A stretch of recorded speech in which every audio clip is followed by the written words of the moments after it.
Like about 10 years ago, I went on a college trip to Tijuana, Mexico, because that's just what a good American college student would do. And the thing is, walking into Mexico from the US, they don't check anything. There's just a big revolving door. You walk right in. They don't even check your ID. It's easier to get into Mexico than a Costco. You just walk in. And that's it. But coming back was a totally different story. Coming back from Mexico to the US, there's no more revolving doors. Now it's a concrete windowless tunnel with guards with M16 machine guns. And I was super nervous being an immigrant and all. And my college buddy, Ian, next to me, he was like, Jimmy, don't worry, man. Just tell them you're American. They let you right through.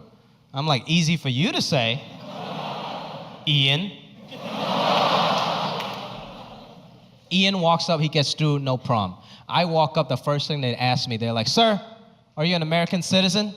I was like, yes. But I forgot one very minor detail, that I wasn't. I was still an immigrant on a green card, and I wasn't a full-on citizen yet. Next thing you know, I was detained in this 10 by 10 box, and they started interrogating me. They're like, sir, why did you lie about your American citizenship? I was like, I'm so sorry. I'm drunk, and I really wasn't trying to lie. My friend in front of me told me to tell you I was American, so that's just what I did. It was a knee-jerk reaction. He was like, well, was he American? I was like, well, his name is Ian, so probably. And then the officer was like, sir, you do understand this is a very serious offense. We could deport you for this. I was like, deport me? I didn't even know that was an option. What was I gonna do back in Hong Kong? Restart my ping pong career? That ship has sailed, man. So I was like, sir, please don't deport me. I'm just a drunk, stupid college student. I'm every bit American. I can recite you every single Jay-Z lyric if you want me to. I'm in 3 fantasy football leagues. If that's not American, I don't know what is. And I got very lucky. This is what he said. He was like, look, kid, you got lucky. We're not gonna deport you today, okay? But just don't ever do that again, or we send you back to where you came from. And this motherfucker was Asian. I was like, where I came from? We came from the same place, dog. I think I saw you at my uncle's wedding 2 years ago. Why are you gonna throw me under the bus? That guy definitely watched The Great Wall many times. But that was a very sobering experience. I'd been in the country for 10 years at that point, but I still wasn't American. Nothing has changed. I finally got my citizenship 3 years ago. And it's, you don't have to clap. My point is nothing has changed. Still Asian. Just because I got a new passport, nobody in any part of the world is gonna come up to me and be like, hey, look, there's an American. Holy shit, look at him. He looks just like Rocky Balboa. Oh my God. No. The first day I got my passport, I was feeling real patriotic. So I went to my local Hooters. Yeah. I was drinking a Coors Light. I was watching a World Cup. It was USA versus Mexico. And I was like, man, I'm cheering for Team USA. I'm American, finally. And this old Mexican dude came up to me. He couldn't really speak English. And this is what he said. He was like, amigo, Mexico, Korea, tomorrow, huh? And I'm like, what the fuck are you talking about? What are you trying to start World War III or something? I'm not even Korean. He managed to insult me with the only 3 English words he knew.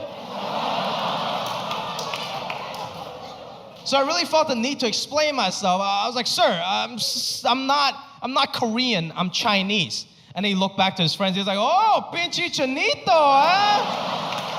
And I'm like, sir, you do know that I can understand what that means, okay? I have Mexican friends back home just like you. He was like, no, I'm not Mexican.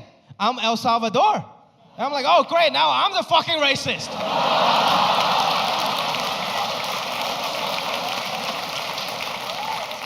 And if people was gonna assume that I don't speak English, that's fine. That's what I do now when I get pulled over by the cops. I just pretend I don't speak English. Haven't gotten a ticket in 5 years. Last time I got pulled over, the cop was knocking on my window. He's like, sir, you do understand you can't make a right turn here. It says right there in the sign you can't make a right turn. So I just looked up at him. I was like, oh, I don't know. I'm sorry, but the English is not very good, so I cannot read the sign. And he was really confused. He just looked back down at me. He was like, sir, the sign is not in English. It's a diagram, so I don't understand how that's a language barrier. So I just looked up at him. I was like, oh, I don't know. But do you know today is the Dragon Ball Lychee Ball? Gotta use it to your advantage, people. Very happy to be here, man. Thank you. Oh, you guys don't have to.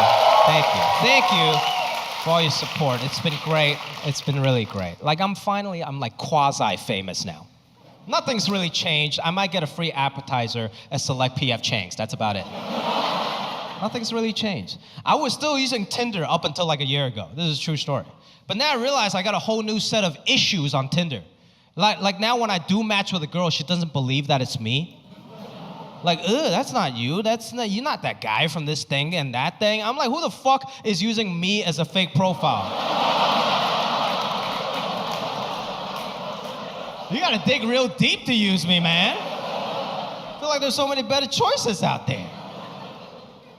One time my agent told me that I had a good look. And I'm like, thanks, dude, I appreciate that. But then it took me years to realize that having a good look is totally different than being good looking. I still don't know what the fuck it means. And look, I'm not being self-deprecating, okay? That's Hollywood talk. I don't listen to that shit. I understand that in real life, I'm like super good looking. If you're into anime. You gotta get in where you fit in, people. One time I went over to the girl's house. She has this like Naruto anime poster in her bedroom. I knew I was fucking that night. You gotta know your demo, people. Asian people, we don't need Tinder anymore. We just go to BTS concerts. That's how we do that parking lot pimping. I've been dating a lot of tall girls lately because it makes me look successful. No. I think tall women are beautiful, but some of them like to wear heels. That's just disrespect.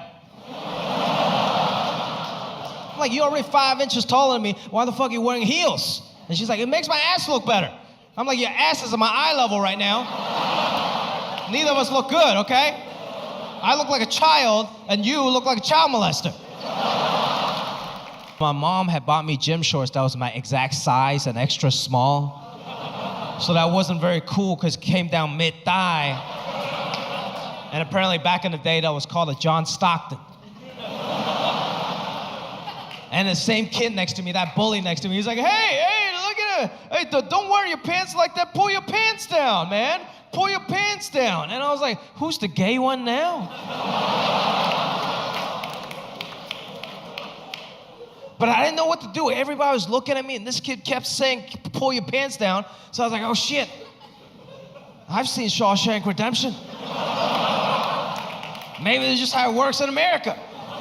So I start pulling down my shorts all the way down to my knees, all the way down to my ankle. And that same kid, the bully next to me, is like, hey, what are you doing? Don't pull them down all the way. That's gay.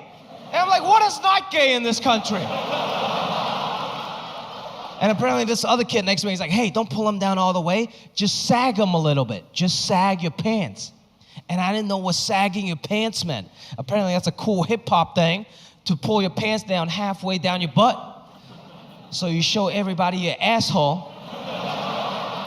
And apparently that's the only not gay way to wear your pants in America. I had no idea. All these weird American things I wasn't used to. Eventually I learned how to speak English by watching a lot of TV, mainly BET Rap City. Because that was my shit. I want to be cool, and nothing cooler than BET Rap City, right? Every music video was a slice of somebody's American dream.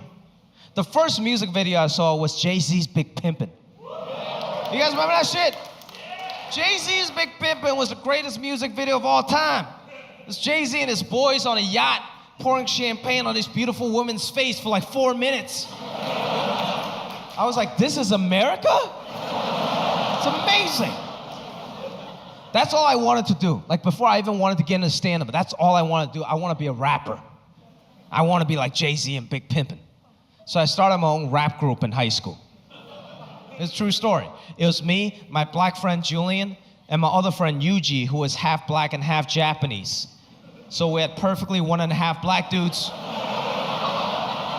and 1.5 Asian dudes. And we called ourselves the Yellow Panthers. I know. I wish I was making this shit up, but I'm not. The Yellow Panthers was a real rap group. And we had a real rap song. It was called Underground Railroad Builder.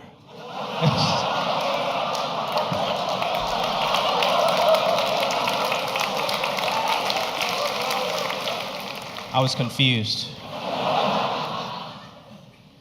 Eventually, I became a good Asian American, and I went to school to get an economics degree because that was the easiest degree that can still appease my Asian parents. But then after I graduated, I didn't want to do like econ or finance. So I went up to my dad. I was like, Dad, I don't want to do any of this. I want to go try and do stand-up. And he was like, what's a stand-up? You mean like a talk show? I was like, yeah, sure, talk show, whatever you want to call it, okay? But I want to go pursue my dreams. And he was like, no. Pursuing your dreams, how you become homeless. I was like, no, Dad, things are different now. We're in America, okay? In America, we're supposed to do what we love. He was like, no. Everyone does what they hate for money and use the money to do what they love.